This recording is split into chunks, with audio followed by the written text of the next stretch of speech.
आप कल्पना कर सकते हो कि एक महापुरुष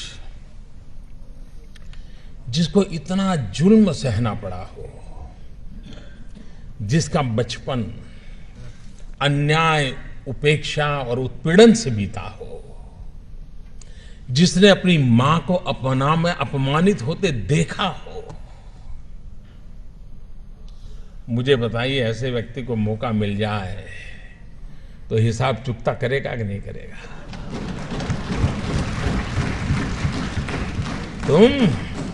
तुम मुझे पानी नहीं भरने देते थे, तुम मुझे मंदिर नहीं जाने देते थे, तुम मेरे बच्चों को स्कूल में एडमिशन देने से मना करते थे।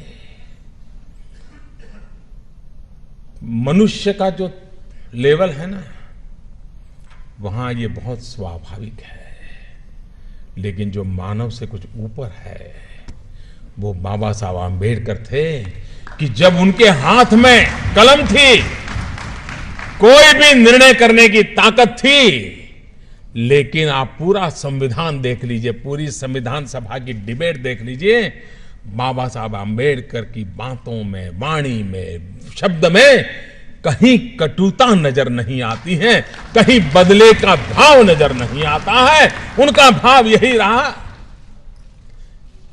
और वो भाव क्या था? मैं अपने शब्दों में कह सकता हूं कि कभी कभार खाना खाते समय दांतों के बीच हमारी जीभ कट जाती है, लेकिन हम दांत तोड़ नहीं देते हैं। क्यों? क्योंकि हमें पता है दांत भी मेरे हैं, जीभ भी मेरी है। बाबा साहब आंबेडकर के लिए सवर्ण भी उनके थे और हमारे दलित, पीड़ित, शोषित भी दोनों ही उनके लिए बराबर थे। और इसलिए बदले का नामो निशान नहीं था, कटुता का नामो निशान नहीं था।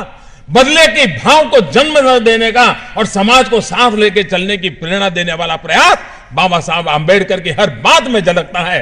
और ये देश 125 करोड़ का देश बाबा साहब आंबेडकर का हमेशा हमेशा ऋणी रहेगा, जिसने देश की एकता के लिए अपने जुल्मों को दबा दिया, गाड़ दिया, भविष्य भारत का देखा और बदले की भावना के बिना समाज को एक करने की दिशा में प्रयास किया है।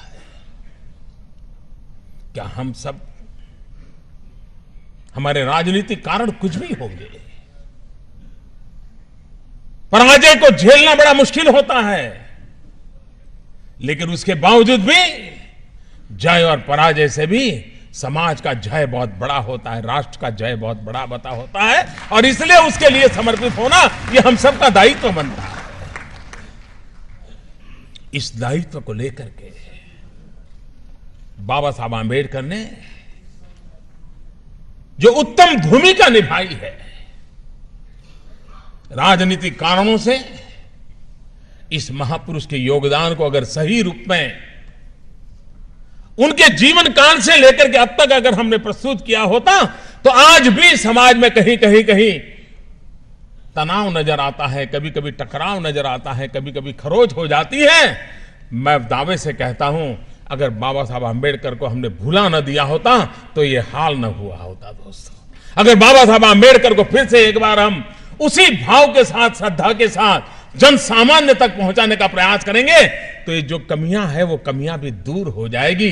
वो ताकत उस नाम में है, उस काम में है, उस समर्पण में है, उस त्याग में है, उस तपस्या में है, उस महान चीजें जो हमें देकर के गए उसके अंदर पड़ा हुआ है। और उसकी पूर्ति के लिए हम लोगों का प्रयास होना बहुत आवश्यक है।